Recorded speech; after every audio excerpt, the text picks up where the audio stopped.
আপনি মিথ্যা কথা বলতে বলতে বলতে আপনি সারা বিশ্বকে জানিয়েছেন আপনি একটি মিথ্যু। আপনি যে কান্না করেন সেটাকে বিশ্ব মিডিয়া ক্রোকোডাইল টিয়ার হিসাবে চিহ্নিত করেছে। আপনার স্বেচ্ছায় পদত্যাগ করা উচিত ছিল।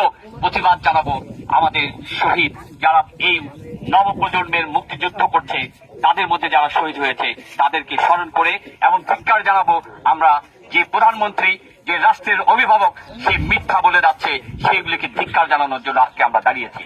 আমি খুব সংক্ষিপ্ত ভাবে বলতে চাই, আপনি এখনো মিথ্যা বলছেন।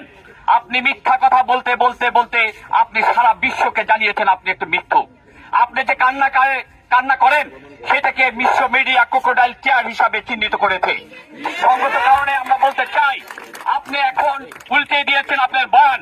এখন আপনি বলেন আপনার মেট্রো রেলের চেয়ে জীবন নাকি আপনার কাছে মূল্যবান, অনেক মূল্যবান প্রাণ ঝরে গিয়েছে।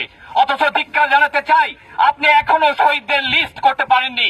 আপনি তাদের তালিকা করে এখনো জাতির সামনে প্রকাশ করতে পারেননি। আপনার লজ্জা থাকা উচিত। ক্রমাগত ভাবে ইন্টারন্যাশনাল মিডিয়া আপনাকে যেভাবে বলছে আপনি কিন্তু বুঝছেন না। আমরা বক্তব্য সংক্ষিপ্ত করতে চাই, একটা কথাই বলতে চাই, আমরা এখন আর ছাত্র নই। আমরা আমাদের ছাত্ররা আমাদেরকে যে পথ দেখিয়ে দিয়েছে সেই পথে আমরা হাঁটবো।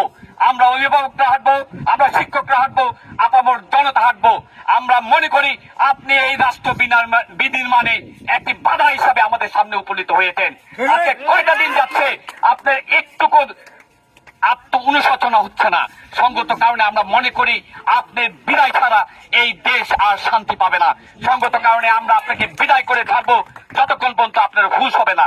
আপনার স্বেচ্ছায় পদত্যাগ করা উচিত ছিল, আপনি দায়ভার নিচ্ছেন না। সঙ্গত কারণে আমরা বসে থাকবো না। আগামীতে সবাইকে আমি সাধুবাদ জানাই, বিশেষ করে ড্যাফোডিল ইউনিভার্সিটি থেকে যে শিক্ষকরা আমাদের সাথে সংহতি জানিয়েছেন তাদেরকে আমরা জানাই সালাম। আমরা এই কথা বলতে চাই, বেসরকারি বিশ্ববিদ্যালয়ের ছাত্ররা সবচেয়ে প্রাণ দিয়েছে এবং দেখে দিয়েছে তারা ফার্মে মুরগি নয়। আপনার এই অঙ্গুলি হিলনে আপনার এই পেটোয়া বাহিনী তাদেরকে রুখে দিতে পারে নাই।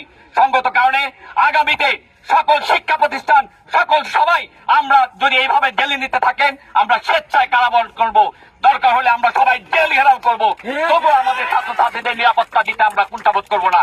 আমি সম্মানিত সকলকে এবং ছাত্র প্রতিনিধিদেরকে জানাই সালাম, সাংবাদিকদেরকে জানাই এই যুদ্ধে আপনারা আমাদের প্রধান অস্ত্র।